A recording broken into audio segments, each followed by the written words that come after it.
Welcome back, darkness lovers, to the Restoring Darkness podcast and video show. Got a great show up ahead for you with the Darkness News Report with Scott Wachter and also a wonderful interview with Todd Burlett, president of Starry Skies North.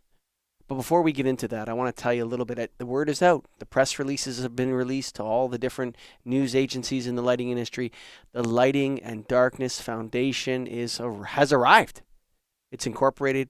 It's ready to issue donation receipts. And we already have our first client. That's right. Coming out of Utah, Save Wasatch Back Dark Skies. Who are they? Well, they're a group in Utah, and they're in the back half of the mountain range. Wasatch is the mountain range. Wasatch front is Salt Lake City. Wasatch back is a beautiful valley, pristine, with wonderful, glorious dark skies. And the group there, Save Wasatch Back Dark Skies, is in an ordnance battle. And the Lighting and Darkness Foundation is going in to help them. Greg, myself, and Greg Eric are flying in there on the 13th to speak to the planning committee of the town and to encourage them to not allow uplight in Wasatch Back. And so what I want you guys to do right now, we have a special campaign for Save Wasatch Back Dark Skies. I want you to go to the Restoring Darkness podcast website right now, restoringdarkness.com. I want you to see campaigns along the top. Click the campaigns. It'll show you a donation for Save Wasatch Back Dark Skies, folks. That's right. And you can donate directly to this initiative. And all of the funds will go to the good folks in a hard battle in Utah right now to save pristine, beautiful environment of Wasatch. So, Wasatch County. So I want you to go there right now. Now, here's another little special tidbit for you folks out there. The Lighting and Darkness Foundation will match every single dollar donated up to $3,500. That's right, folks. We're stepping up to the plate. We're throwing $3,500 their way to help them out. And Greg and I are going to be going there to lend our support, see what we can do. So go there. But before you go, even better, I want you to click that donate button as well. And why not become a recurring donor, folks? Why not help us out on a monthly basis to do this great work? So, restoringdarkness.com. Now, we have a great show ahead for you. Like I said, we have Todd Burlett, president of Starry Skies North. Great interview with him. But before we get to him, we got to go to the Darkness News Report with Scott Wachter coming up right now.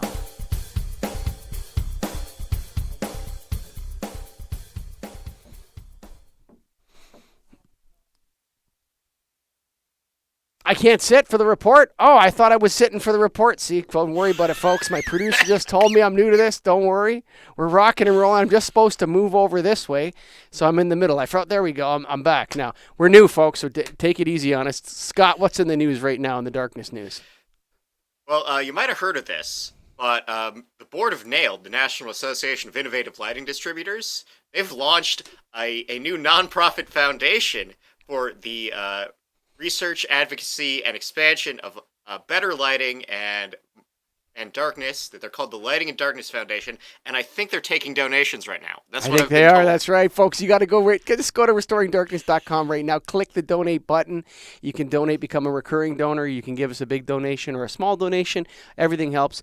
And also, you can contribute directly, Scott. They can contribute directly to Save Wasatch Back Dark Skies, and we're going to match every dollar up to $3,500. You bet, baby. Let's go. That's the biggest news. The report is over. That's the big one. That's the big one. But that's the big one. Next one off the dome is that the U.S. Customs and Border Patrol will be evaluating their use of lights under the National Environmental Policy Act, which they had not had to do under the previous administration. So this is light pollution that would be projecting along the southern border of the United States, or is it the Canadian border as well? Right now, they've only got lights up on the southern border. If they were to, say, park a bunch of stadium lighting at Manitoba, or there's that one irregular crossing in New York, they would have to go through the same procedure. So basically, they've lit up certain areas of the border that are prone to migrants crossing, like prison yards. and they're saying that, hey, maybe we don't need this much light, or maybe we can shield it, maybe we can direct it, maybe we can push it down and not have such a enormous sky glow creation in this, which is probably an area that has a lot of wildlife, which has a lot of, these are probably remote areas, and so good for them for taking that step. All right, next up we have Groveland, Florida. This is a town 30 miles west of Orlando. It is the first dark sky recognized town in Florida. This is right next to some state wetlands, so they're looking to be a buffer between the Orlando lighting and what the wetlands actually needs. So it's like a transition zone where you're going from heavy light pollution into an area where night is preserved, and they're transitioning. Fantastic. Love it, Scott. All right, so we've got a survey. This was published by Cornell, but what they've done is they took about 3,500 Americans. They asked them if they wanted regulation on lighting coming out of greenhouses at night, and 26% of respondents said, "Yeah, we don't need to regulate that." And then the survey takers showed them a picture of what these greenhouses look like at night, and that number went up to about 37%. So 37% after seeing a picture of a greenhouse felt like it should be regulated? Only 30? That's a little bit depressing, actually. I think it should be 100%. Yeah. And if you've ever taken a trip down... 12% jump on one picture is a lot, though. But I don't think a lot of people realize that you can see these greenhouses from, they look like UFOs are landing or something in a field in southern Ontario. If you go down to Leamington, I'm sure they're all over the United States as well. We need to shield these things. It's absolutely disgusting. It sounds like a horrible word, but it's grotesque the way these greenhouses look. And we need food, Scott. We need to eat. I want greenhouses. I want them to thrive. I love greenhouses. I got nothing against greenhouses, but we need to shield the light at night. It's disgusting.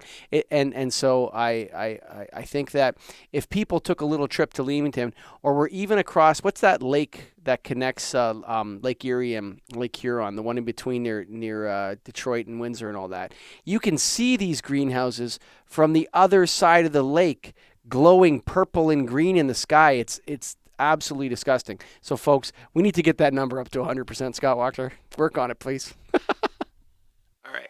So the state of Connecticut is about to enact, or out of session for the summer, but the state of Connecticut is about to enact a law where all non-essential lights owned or managed by the state are just off at 11 p.m. Just off. All year. Now, this is not roadway lighting, obviously. We're talking about lights on buildings? Yeah, this is parks, this is parking lots, this is any state-owned building. So, courthouses, governor's mansion. So I think it's time for lighting controls people to get to Connecticut and start offering the government of Connecticut solutions to this, because that's going to be, well, maybe they already have the infrastructure. They might have the timers in place. Maybe they just have to set the timers. I think that's good news for our movement. The other thing this bill does is that it's going to direct the Connecticut Code and Standards Committee to consider doing this across the state building code. So this would become law for larger buildings that are privately held. You know what's interesting about, the preserving night argument, like what we were talking about with our work at Save Wasatch Back Dark Skies and helping out the good folks there. The idea of preserving night is so obvious. And that's actually the easy part of this, to go to say to people, like, why? Why are we doing this? We know it's wrong, right? It's the darkness restoration piece that I think is a little bit harder, Scott. And that's where, regulators are going to say, how are we going to balance that safety thing? And that's where we need that research. That's where we need that evidence. That's where we need that instruction and the training to teach people to do this correctly, because people are not going to want to turn off their lights. I can guarantee you. Yeah, for sure.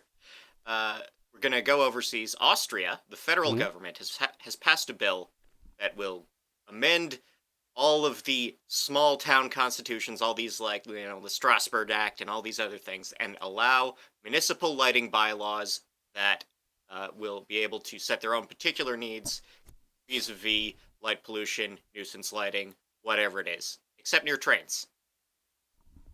Well, again, when we're restoring darkness, it's a lot more delicate. Again, a good example, like, hey, let's stay away from the train tracks for a bit till we get the parking lot figured out. That's a little bit easier. But, the movement is growing. So way to go, Austria. Keep going. Chile will be establishing 150 square mile night sky zones around observatories. Chile is home to 40% of all observatories. Wow. Okay. I didn't know that. And so these are going to be like those buffer zones we were talking about with the Florida article that you brought up, where they're going to have an area around these observatories. And you said, how big did you say they were going to be? 150 square miles. That's a lot of space.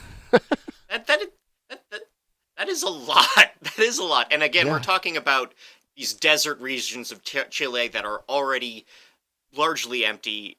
We're putting observatories in Chile because they're only cloudy 60 days a year. Mm. Wow. That sounds like the movement's growing, Scott. Keep going. What else you got for me? So low estrogen levels in mice make circadian disruption worse. Okay. This is all we found out. That's all we know. And is that how is That's estrogen? what we found out. Is estrogen related to light pollution? Well, what we're seeing is this is in mice. They're kept under full blast light all day, all night, Mm. and estrogen beta is not being transmitted while under this circadian disruption, which is going to have health effects down the road. You know, This is I'm just a preliminary study. I'm partly like to this when we discovered through our work, Scott, on the Get a Grip on Lighting podcast and then to the Restoring Darkness podcast, the idea that humans are not a nocturnal species, right? And I'm not sure if mice are a nocturnal species but my instinct is that they are.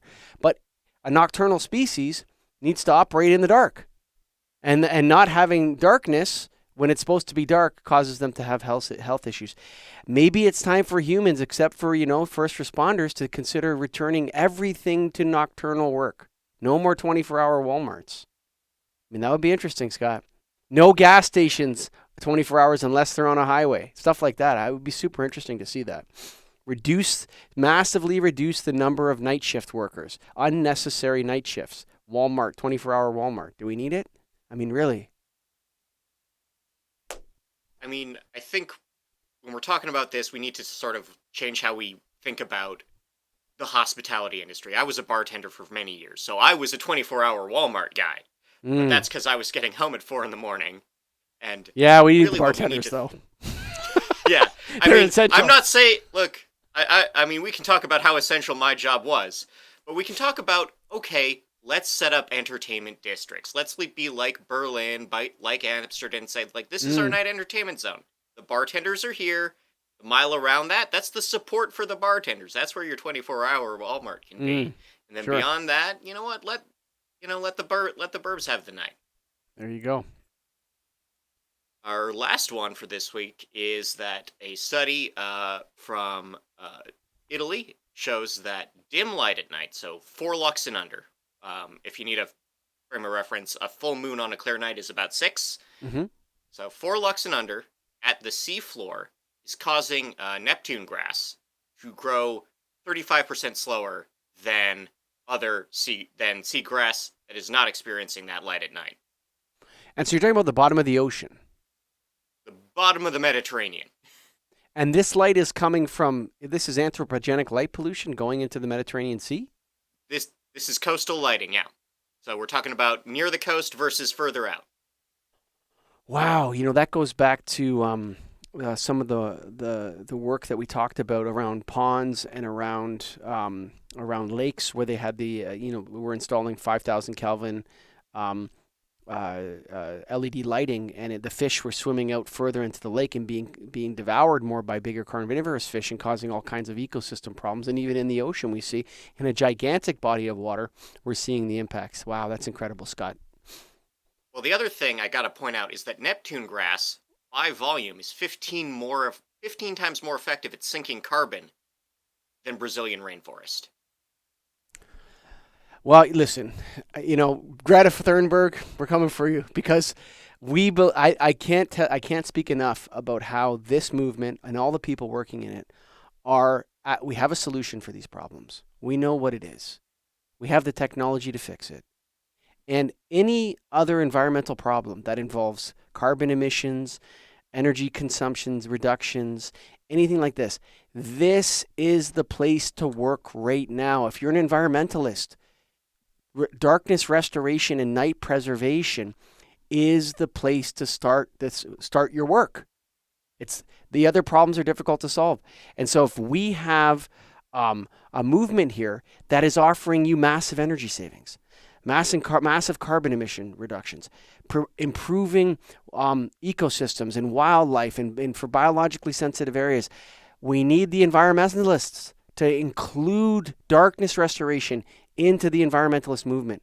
And I think it should be prioritized ahead of climate change, not because